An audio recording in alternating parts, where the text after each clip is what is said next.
ರಕ್ಷಾಬಂಧನಕ್ಕೆ ಒಂದೇ ನಿಮಿಷದಲ್ಲಿ ಮೋತಿಚೂರ್ ಲಾಡು ಯಾವ ರೀತಿ ಮಾಡೋದಂತ ತೋರಿಸ್ತಿದ್ದೀನಿ.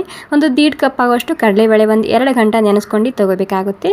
2 ಗಂಟೆ ಆದಮೇಲೆ ಇದಕ್ಕೆ ನೀರು ಮತ್ತು ಕಡಲೆಬೇಳೆನ ಬೇರೆ ಬೇರೆ ಮಾಡ್ಕೊಂಡು ಈ ಕಡಲೆಬೇಳೆ ಮಾತ್ರ ಮಿಕ್ಸಿಯಲ್ಲಿ ಹಾಕ್ಕೊಂಡು ರುಬ್ಕೋಬೇಕಾಗುತ್ತೆ. ಓಕೆ, ಎಲ್ಲನೂ ಇದೇ ರೀತಿಯಾಗಿ ರುಬ್ಕೊಂಡಾಗಿದೆ. ಇವಾಗ ರುಬ್ಕೊಂಡಾದ್ಮೇಲೆ ಇಲ್ಲಿ ಎಣ್ಣೆ ಕೂಡ ಗರಂ ಆಗಿದೆ. ಎಣ್ಣೆ ಗರಂ ಆದಮೇಲೆ ಇದಕ್ಕೆ ಪಕೋಡ ಯಾವ ರೀತಿ ಮಾಡ್ಕೊತೀವಲ್ಲ ಆ ರೀತಿ ಇದನ್ನು ಕರ್ದಿ ತೊಗೋಬೇಕಾಗುತ್ತೆ. ಇವಾಗ ನೋಡಿ ಎಲ್ಲನೂ ಸೇರಿಸಿ ನಾನು ಕರ್ದಿ ತೊಗೊಂಡಾಗಿದೆ. ಸ್ವಲ್ಪ ತಣ್ಣಗಾದ್ಮೇಲೆ ಇದಕ್ಕೆ ಮಿಕ್ಸಿಯಲ್ಲಿ ಹಾಕ್ಕೊಂಡು ಮತ್ತೆ ಇದನ್ನು ರುಬ್ಕೋಬೇಕಾಗುತ್ತೆ. ನೋಡಿ ಈ ರೀತಿ.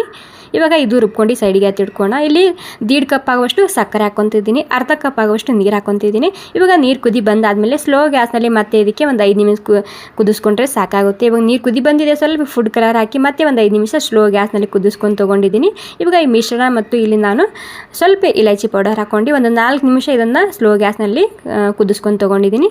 ಇವಾಗ ಅದೇ ರೀತಿ ಒಂದು ಸ್ವಲ್ಪ ನಾನಿಲ್ಲಿ ಕಾಜು ಕೂಡ ತುಪ್ಪದಲ್ಲಿ ಹುರಿದು ಇದರಲ್ಲಿ ಸೇರಿಸ್ತಿದ್ದೀನಿ. ಇವಾಗೆಲ್ಲ ತಣ್ಣಗಾದ್ಮೇಲೆ ಸ್ವಲ್ಪ ತಣ್ಣಗಾದ್ಮೇಲೆ ನಿಮಗೆ